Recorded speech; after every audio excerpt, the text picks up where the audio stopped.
I think that remains to be seen. I'm certainly not going to say that definitively. Last night, he was absolutely sensational. Skip, this guy came out.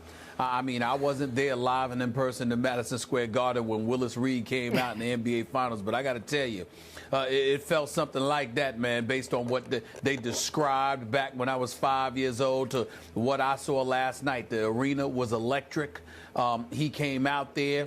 Hit the first shot for Oklahoma City, hit his first 4 shots, most of them coming from the perimeter, including a driving floater in the lane over Tim Duncan.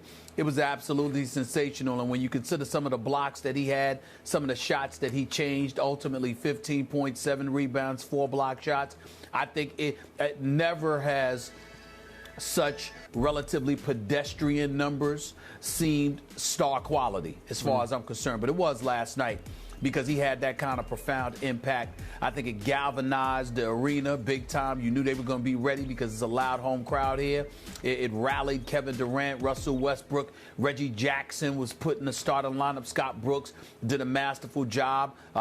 Some would say an obvious job in terms of inserting Reggie Jackson into the lineup, considering the fact that Thabo Sefolosha was scoreless as your shooting guard in 2 games. It's not an accident that he was benched pretty much for games 6 and 7 against Memphis, and they won that series after being down 3-2. And again, they're down 0-2 to San Antonio. You bench him again, and they win a game. So that may be something that Scott Brooks is looking at. I feel sorry for Thabo, considering the fact that he's entering a contract season, but it is what it is. In the end, however, they out-rebounded San Antonio significantly. What's the number here? I mean, when you just look at what they've done, I just can't say enough. They did their things on the boards. Defensively, Steven Adams joined Ibaka, adding 4 blocks.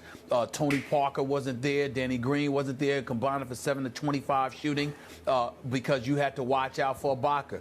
I've been telling you, for some reason, this guy has a profound impact because of his ability, not just on the defensive end, but to help spread the floor offensively.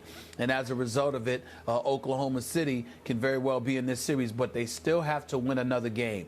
I am not convinced that Ibaka can duplicate his performance from Game 3 because I don't know how healthy he is. Remember, he was out there hobbling a little bit and what have you. I just suspect that he's not going to be nearly 100%. He's going to have some soreness, and as a result, what he was able to do in Game 3 is going to be far more difficult for him to pull off in Game 4. And that's why I say the jury is still out, because they still have to win another game. If they don't win Game 4, this series is over in 5. They have to win Game 4, and I'm not sure they're going to be able to do it because I don't know what Ibaka is really going to have to give them. Wow. I got to give it up to Serge Ibaka. I don't know how much pain. We never know exactly how much pain a man is feeling, but to tough it out, gut it out, and play through whatever he was feeling last night was beyond Willis Reed. Remember, I was only 7 when Willis Reed came out on the court. I'm only 2 years older than you are, yes. So, yeah, you knew that. Yes. But Willis, whatever. Yeah, Willis didn't last very long. Do you remember that, Stephen Well, A? like He only just limped out and made 1 shot. Yes. And that was all they needed to ignite the New York Knicks on that night. But on this night, this was sustained inspiration from Serge Ibaka, who was Ibaka last night. And as you point out, they had 10 total blocks to San Antonio's 2. And I must say that I was not surprised, A, that he did play, as I said, all last week and last 10 days, and B, that Oklahoma City played as do-or-die desperate as they played and coached. And as you point out, congratulations also to Scott Brooks, because that was a gutsy move to put Reggie Jackson in the lineup. It's pure desperation, and it paid huge dividends. Now, to my Spurs. What I did not expect to see last night was that my Spurs would respond with such excruciatingly uninspired basketball on both ends. As Coach Popovich said at halftime and after the game, that was as poor a defensive effort in the first half as he has seen from them all year long. Think about that, all year long. And as he said, and I was saying to myself all through the game, you had a chance, San Antonio, to step on the throat of the do-or-die Oklahoma City Thunder in their loudest, what I think, loudest arena in the NBA, and you failed to do that. because, as you know, Stephen A., without Manu Ginobili's 20 first-half points in 14 minutes, you want to talk about a Hall of Fame stretch? 20 in 14 minutes? That would have been a blowout mid-second quarter, which brings me to my biggest target of the morning. Oh, boy. Once again, something that did not surprise me because I see it all too often, the Spurs go as Tony Parker goes south. And he went south again last night. You alluded to it. I don't know what gets into him or gets out of him, Stephen A.